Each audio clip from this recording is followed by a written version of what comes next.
Hi guys, the greatest of all time Thalapathy വിജയുടെ ഒരുപാട് നാളായി നമ്മൾ കാത്തിരിക്കുന്ന ഒരു സിനിമ. പുള്ളിക്കാരുടെ തേർഡ് ലാസ്റ്റ് മൂവിയാണ്. ഇത് കഴിഞ്ഞ സിനിമയൊക്കെ വിട്ട് ഫുള്ളി പൊളിറ്റിക്സിലോട്ട് ഇറങ്ങുവാണെന്നാണ് പറയുന്നത്. അപ്പം ഒരുപാട് പ്രതീക്ഷകൾ ഉണ്ടാക്കിയിട്ടുണ്ട്. അതിന്റെ ഫസ്റ്റ് ലുക്ക് പോസ്റ്ററും പിന്നെ അതുപോലെ തന്നെ മങ്കാത്ത എന്നുള്ള സിനിമ സംവിധാനം ചെയ്ത ഒരു സംവിധായകനാണ് ഇതിന്റെ തിരക്കഥ സംവിധാനം ചെയ്യുന്നത്. അപ്പൊ അതുകൊണ്ട് തന്നെ ഒരുപാട് സംഭവങ്ങൾ, ഒരു മാസ് വിജയ്, ഇതുവരെ കാണാത്തൊരു വിജയനെ സൃഷ്ടിക്കാൻ സാധ്യത ഉണ്ടെന്നുള്ള പ്രതീക്ഷ നൽകിയിട്ടുണ്ട്. പിന്നെ മാത്രമല്ല ട്രെയിലറും ടീസറും ഒക്കെ കണ്ടപ്പോൾ ഒരുപാട് പഴയ സിനിമകളുടെ റെഫറൻസ്, വിജയ് പടങ്ങളുടെ റെഫറൻസ് വന്നുകൊണ്ട് തന്നെ ഒരു വിജയ് തളപതിക്കുള്ള ഒരു ട്രിബ്യൂട്ട് കൂടി ആയിരിക്കും എന്നുള്ളൊരു പ്രതീക്ഷ തന്നിട്ടുണ്ടായിരുന്നു. ഈ പ്രതീക്ഷകളെല്ലാം സാധിപ്പിച്ച് തന്നിട്ടുണ്ടോ എന്ന് ചോദിച്ചാൽ ഇല്ല. പക്ഷെ ടോട്ടലി നിരാശപ്പെടുത്തിയോ ചോദിച്ചാൽ ഇല്ല. പടത്തിന്റെ റേഞ്ച് ഏത് ലെവലിലാണെങ്കിലും തളപതി സൂപ്പറായി അഭിനയിച്ചിട്ടുണ്ട്. അത് ഏജ്ഡ് ആയ ഒരു ക്യാരക്ടറിലും അടിപൊളിയായി കിണ്ണങ്കാച്ചി അഭിനയിച്ചിട്ടുണ്ട്. ആ ഒരു ഏജിന് വേണ്ട പക്വത കാര്യങ്ങളൊക്കെ ആയിട്ട് അടിപൊളിയായി. നല്ല ഒരുപാട് ഇമോഷണൽ സീൻസ് ഉണ്ടായിരുന്നു ഫസ്റ്റ് ഹാഫിൽ. അതൊക്കെ അതിഗംഭീരമായിട്ട് പുള്ളിക്കാരൻ അഭിനയിച്ചിട്ടുണ്ട്. ടീനേജ് പ്രായത്തിലുള്ള ഒരു ക്യാരക്ടർ ഉണ്ടായിരുന്നു, അതും പുള്ളിക്കാരൻ കിട്ടലായി ചെയ്തിട്ടുണ്ട്. അപ്പൊ തളപതി എങ്ങനെയാണെന്നുള്ള ചോദ്യത്തിൽ സംശയമാണ്. തളപതി കിണ്ണങ്കാച്ചിയായിട്ട് അഭിനയിച്ചിട്ടുണ്ട്, അതിൽ സംശയമില്ല. ആദ്യത്തെ ഫസ്റ്റ് ഹാഫ് നല്ലൊരു പേസ് ഉണ്ടായിരുന്നു, ഒരു എൻഗേജിങ് ആയിരുന്നു. ആ ഒരു തുടക്കം പിന്നീടുള്ള സംഭവങ്ങളെല്ലാം രസമുണ്ടായിരുന്നു. തളപതിയുടെ മുന്നേ ഹിറ്റായ സിനിമകളുടെ കുറച്ച് റെഫറൻസ് ഒക്കെ ഫസ്റ്റ് ഹാഫിൽ വരുന്നുണ്ട്. അതെല്ലാം രസകരമായിട്ടുണ്ട്, അതൊക്കെ അടിപൊളിയായിട്ടുണ്ട്. മാത്രമല്ല അവരുടെ ഫാമിലി ആയിട്ടുള്ള ബോണ്ടിങ്ങും അതും തളപതി അഭിനയിച്ചതും എല്ലാം നന്നായിട്ടുണ്ട്. ആന്റി ടെററിസ്റ്റ് ഏജന്റ് ആയിട്ട് വർക്ക് ചെയ്യുന്ന ഒരാളായിട്ടാണ് കാണിക്കുന്നത്. അപ്പൊ ഇവർ ഫ്രണ്ട്സ് ആയിട്ടുള്ള ഒരു പാട്ടൊക്കെ വരുന്നുണ്ട്. ആ സംഭവങ്ങളും അത്ര രസം ഉണ്ടായിരുന്നില്ല.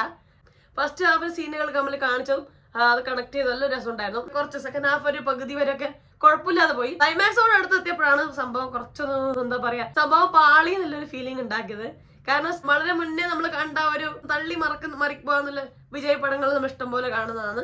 അപ്പൊ ആ ഒരു സംഭവം വീണ്ടും കയറി വന്നു. എന്ന് വെച്ചാൽ ചുമ്മാ പുള്ളിക്കാരനെ വലുതാക്കാനോ സംഭവമാക്കാനോ വേണ്ടി ഒരു ഡയലോഗിലൂടെ ഇങ്ങനെ പൊക്കി വിടുക എന്നുള്ള സംഭവം ഉണ്ടല്ലോ, അത് ക്ലൈമാക്സിനോട് വന്നപ്പോൾ ക്ലൈമാക്സ് സംഭവം അത്രയും രസമുണ്ടായിട്ട് ഫീൽ ചെയ്തില്ല. തിരുവനന്തപുരത്തെ ക്രിക്കറ്റ് സ്റ്റേഡിയത്തിലാണ് ഷൂട്ട് ചെയ്ത് പറഞ്ഞു ക്ലൈമാക്സ് രംഗങ്ങളെല്ലാം.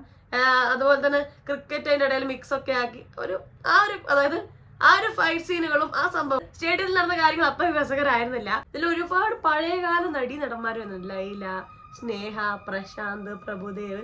അപ്പൊ അതിനിടയിൽ കുറച്ച് നൊസ്റ്റു കാര്യങ്ങളൊക്കെ ഉണ്ട്, അതൊക്കെ രസമായിട്ട് തന്നെ വന്നിട്ടുണ്ട്. ഇതിലെടുത്തോണ്ട് സംഭവം എന്ന് വെച്ചാൽ വില്ലൻ ഭയങ്കര വീക്കായി പോയി എന്നുള്ളതാണ്. അത് ഒന്നും ചെയ്യാൻ പറ്റാതെ, അതായത് ഭാഗ്യത്തിന് രക്ഷപ്പെട്ടു പോകുന്ന ഒരു വില്ലൻ എന്നുള്ള രീതിയിലുള്ള വില്ലനാണ്. ഒട്ടും സ്ട്രെങ്ത് ഇല്ലായിരുന്നു വില്ലന്. അപ്പൊ വില്ലന് സ്ട്രെങ്ത് ഉണ്ടാകുമ്പോൾ നായകന് കൂടുതൽ ഒരു ശക്തി, ഒരു പവർ ഫീൽ ചെയ്യും. ആ ഒരു സംഭവം ഇതിലില്ല. ഇന്നത്തെ കാര്യം തളപതി സിനിമകൾ നമ്മൾ കാണാൻ കുറച്ച് അൺറിയലിസ്റ്റിക് ആയ കാര്യം നടത്തും. പക്ഷേ ഇതുവരെ സംഭവിക്കാത്ത കാര്യങ്ങൾ ചെയ്യുക, അതായത് നാടിനെ രക്ഷിക്കുക എന്നൊക്കെയുള്ള അങ്ങനെ ഒരുപാട് കാര്യങ്ങളുണ്ടല്ലോ. പിന്നെ ആർക്കും പോസിബിൾ അല്ലാത്തൊരു കാര്യം ചെയ്യുക, നല്ലൊരു നായകനാണല്ലോ. അപ്പൊ ആ സംഭവങ്ങളൊക്കെ ഇനീഷ്യലി ഫസ്റ്റ് ഹാഫിൽ നല്ല ഏജന്റ് ആയിട്ടുള്ള സമയത്തുള്ള കുറച്ച് കാര്യങ്ങളൊക്കെ കുറച്ച് അൺറിയലിസ്റ്റിക് ആയി ഫീൽ ചെയ്തിട്ടുണ്ടായിരുന്നു. അത് റിയലിസ്റ്റിക് ആയ രീതിയിൽ എടുത്തിട്ടില്ല എന്ന് വേണം പറയാൻ. നമുക്ക് ഇതേ കാര്യങ്ങൾ തന്നെ ഹോളിവുഡിൽ എടുത്തു കഴിഞ്ഞാൽ അവർ റിയലിസ്റ്റിക് ആയി ചെയ്യും, അതായത് ചെയ്തു എന്നുള്ള ഫീലിംഗ് ഉണ്ടാക്കും. അപ്പൊ ആ ഈ റിയലിസ്റ്റിക് അല്ലാത്ത കാര്യം കുറച്ച് ഫസ്റ്റ് ഹാഫില്, കുറെ സെക്കൻഡ് ഹാഫില്. പിന്നെ തിരക്കഥയൊക്കെ ഒരു കെട്ടുറപ്പ് കുറവുണ്ട്, അത് സെക്കൻഡ് ഹാഫിലാണ് അത് കൂടുതലായി ഫീൽ ചെയ്യുന്നത്.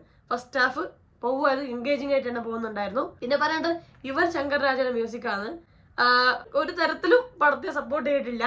അത് പാട്ടുകൾ ഇങ്ങനെ അതിന്റെ ഇടയിൽ ഇങ്ങനെ വന്നു പോകുന്നു അല്ലാതെ ആ പാട്ട് നമുക്കൊരു ഇമ്പാക്ട് ഉണ്ടാക്കുകയോ അല്ലെങ്കിൽ ദ റിയൽ ഗോട്ട് എന്നൊക്കെ പറഞ്ഞ് തളപതിനെ കാണിക്കുമ്പോൾ ആ ഒരു ഫീലിംഗ് ഉണ്ടല്ലോ, ഓക്കെ, ആ ഒരു അൺബീറ്റബിൾ ആയ ഒരു നായകൻ എന്നുള്ള ആ ഫീൽ ഉണ്ടല്ലോ, ആ ഫീൽ ഉണ്ടാക്കാൻ മ്യൂസിക്കിന് സാധിച്ചിട്ടില്ല. പിന്നെ ഇതിൽ ചെയ്തിരിക്കുന്ന VFX സംഭവങ്ങളാണ് നമ്മൾ ട്രെയിലറിലൊക്കെ കണ്ടു. വളരെ ചെറുപ്പക്കാരനായ ഒരു വിജയനെ കാണിച്ചിട്ടുണ്ട്, അതായത് 16-18 വയസ്സുള്ള വിജയിനെ കാണിച്ചിട്ടുണ്ടായിരുന്നു. ആ VFX സംഭവങ്ങൾ കാണാൻ ട്രെയിലറിൽ നല്ലതായിരുന്നു. കാരണം വളരെ ചെറിയൊരു ഗ്ലിംസ് നമ്മൾ കണ്ടിട്ടുള്ളൂ. സിനിമയിൽ കാണുമ്പോൾ അത് അത്രയും അടിപൊളിയായിട്ടില്ല. കാരണം ഈ ഒരു ക്യാരക്ടറിൽ ഒരുപാട് ഇമോഷൻസിലൂടെ കടന്നു പോകുന്ന സീനുകൾ വരുന്നുണ്ട്. അപ്പൊ അത്രയും ആ VFX സംഭവങ്ങൾ അത്രയും അവിടെ നന്നായിട്ടില്ല. നേരെ പക്ഷെ ടീനേജിലുള്ള വിജയിനൊക്കെ ആന്റി ഏജിങ് ടെക്നോളജി വെച്ചിട്ടാണ് അവര് ക്രിയേറ്റ് ചെയ്തിരിക്കുന്നത്. VFX-ഉം CG എല്ലാം വെച്ചിട്ടാണ് അത് ഉണ്ടാക്കിയത്. അത് ഇതിലും ബെറ്റർ ആയിരുന്നു. അത്രയും ഒരു റിയലിസ്റ്റിക് അല്ലാത്തൊരു ഫീലിംഗ് ഉണ്ടായിട്ട് നന്നായിട്ട് തന്നെ ഉണ്ടായത്. പിന്നെ ഇതിലൊരു നെഗറ്റീവായിട്ട് ഫീൽ ചെയ്യുന്നത് ഇവരുടെ ഈ ഉപയോഗിച്ച ഹെയർ, അതായത് വിഗും കാര്യങ്ങളാണ്. അതായത് പ്രായമുള്ള വിജയിക്കായാലും അതായത് ടീനേജ് ഉള്ള വിജയിക്കായാലും ഉപയോഗിച്ച മുടിയല്ലേ, എന്താ പറയാ, ഒരുമാതിരി ഒരു ഹെയർ സ്റ്റൈലൊക്കെ ആയിട്ടൊരു ഒതുക്കില്ലാത്ത എന്താ പറയാ, ഒരുമാതിരി ഷോക്ക് അടുപ്പിച്ച പോലെ മുടി ഇങ്ങനെ നിൽക്കുന്നുണ്ട്, അവിടെ ഇവിടെയും പൊന്തി നിൽക്കുന്നുണ്ട്. അത് വേണം വെച്ച് ഉണ്ടാക്കിയ സംഭവമാണെന്ന് അറിയില്ല, പക്ഷെ അതൊരു ബോറായിട്ട് ഫീൽ ചെയ്തു. പിന്നെ ഞാൻ നേരത്തെ പറഞ്ഞല്ലോ തളപതി സൂപ്പറായി അഭിനയിച്ചിട്ടുണ്ട്, അതിലൊരു സംശയമില്ല. പുള്ളിക്കാരൻ മാക്സിമം ഇട്ടിട്ട് അഭിനയിച്ചിട്ടുണ്ട്. അത് ഭയങ്കര എവിഡന്റ് ആയിട്ട് നമുക്ക് സിനിമ കാണുന്നുണ്ട്. നമ്മളവിടെ പിടിച്ചിരുന്ന സംഭവം പുള്ളിക്കാരൻ്റെ ഒരു ഓറ തന്നെയാണ്. പിന്നെ മീനാക്ഷി ചൗധരി ഉണ്ട്, നമ്മൾ പാർക്കിൽ കണ്ട ആ കുട്ടി കുഴപ്പമില്ല. ഒരുപാട് അഭിനയിക്കാനൊന്നും ഈ ആൾക്കാർക്കൊന്നും ഇല്ല, നന്നായി അഭിനയിച്ചിട്ടുണ്ട്. ജയറാമുണ്ട്. ജയറാമിന് അത്യാവശ്യം കുറച്ച് ലെങ്ത് ഉള്ള ക്യാരക്ടർ തന്നെയാണ്. പുള്ളിക്കാരൻ ഓവറാക്കാതെ അഭിനയിച്ചിട്ടുണ്ട്. പിന്നെ സ്നേഹ അഭിനയിക്കുന്നുണ്ട്, നന്നായിട്ടുണ്ട്. സ്നേഹക്കൊക്കെ കുറച്ച് റോളുണ്ട്, നന്നായി അഭിനയിച്ചിട്ടുണ്ട്. ലൈലയുണ്ട് കുറച്ച് ഭാഗങ്ങളിൽ. ഫസ്റ്റ് ഹാഫിൽ സെക്കൻഡ് ഹാഫിലായിട്ട് കുറച്ച് പലയിടത്തായിട്ട് കുറച്ചുണ്ട്. പ്രശാന്ത് നന്നായി അഭിനയിച്ചിട്ടുണ്ട്, പഴയ നടൻ. പ്രഭുദേവ് നന്നായി അഭിനയിച്ചിട്ടുണ്ട്, അജ്മൽ എല്ലാം നന്നായി അഭിനയിച്ചിട്ടുണ്ട്. അവരുടെ പാർട്ടുകൾ നന്നായി തന്നെ ചെയ്തിട്ടുണ്ട്. പിന്നെ യോഗി ബാബു ഉണ്ട്. യോഗി ബാബു അഭിനയിച്ച അടിപൊളിയാണ്. പുള്ളിക്കാരന് കിട്ടുന്ന എല്ലാ തവണയും കിട്ടുന്ന ക്യാരക്ടർ ഇങ്ങനെ ഒരു കോമഡി ക്യാരക്ടറാണ് പുള്ളിക്കാരന് കിട്ടുക. പക്ഷെ പുള്ളിക്കാരൻ അഭിനയിച്ച് ഫലിപ്പിച്ചിട്ടുണ്ട്. പിന്നെ അതുപോലെ വെങ്കട്പ്രഭുവിന്റെ ബ്രദർ ആണെങ്കിലും മാമനായിട്ട് അഭിനയിക്കുന്നത്. പുള്ളിക്കാരൻ ഒരു കോമഡി ക്യാരക്ടറായിരുന്നു, കുഴപ്പമില്ലായിരുന്നു. ഇത് ഓൾ ടു പറഞ്ഞാൽ നിങ്ങൾ അൺസൈക്കബിൾ ആയ ഒരു പടമായിട്ടൊന്നും ഞാൻ പറയില്ല. പക്ഷെ the greatest of all time ആണോ എന്ന് ചോദിച്ചാൽ അല്ല. കാരണം നമ്മൾ ഇതിനേക്കാളും ഗൂസ് ബംസ് അടിച്ച് അല്ലെങ്കിൽ നമ്മൾ മാസ് ഇടാന്ന് പറയുന്ന ആ ഒരു ഫീലിംഗ് ഉണ്ടാക്കി തന്ന ഇഷ്ടം പോലെ വിജയ് പടങ്ങളുണ്ട്. അതിനോട് കടപിടിച്ച് ഇത് ഗ്രേറ്റസ്റ്റ് ആണോ, വിജയ് പടങ്ങൾ മൊത്തം എടുത്ത് ചോദിച്ചാൽ ഇത് ബെസ്റ്റ് ആണോ ചോദിച്ചാൽ അല്ല എന്ന് തന്നെ പറയണം. ഇതൊരു സാധാരണ ഒരു വിജയ് പടം രീതിയിൽ പോയി കണ്ടു വന്നാൽ ഓക്കെ വാച്ചബിൾ ആണ്. നമ്മൾ മടുപ്പിക്കുന്നൊന്നുമില്ല, മടുപ്പിക്കുന്ന ഫീലിംഗേ എനിക്ക് ഉണ്ടായിട്ടില്ല. നമ്മളിപ്പോൾ ഒരുപാട് ഇപ്പം ട്രെയിലറിലെല്ലാം കണ്ട പോലെ ക്ലോണിങ് ഉണ്ടോ, അതുപോലെ തന്നെ AI വെച്ച് എന്തെങ്കിലും സംഭവമാണോ, അങ്ങനെ ഒരുപാട് സൈഫൈ മൂവിയാണോ എന്ന് പ്രതീക്ഷിപ്പിച്ചിട്ടുണ്ട് ഒരുപാട് സമയത്ത്. പക്ഷെ അത്രയും സൈഫൈ സംഭവങ്ങളില്ല.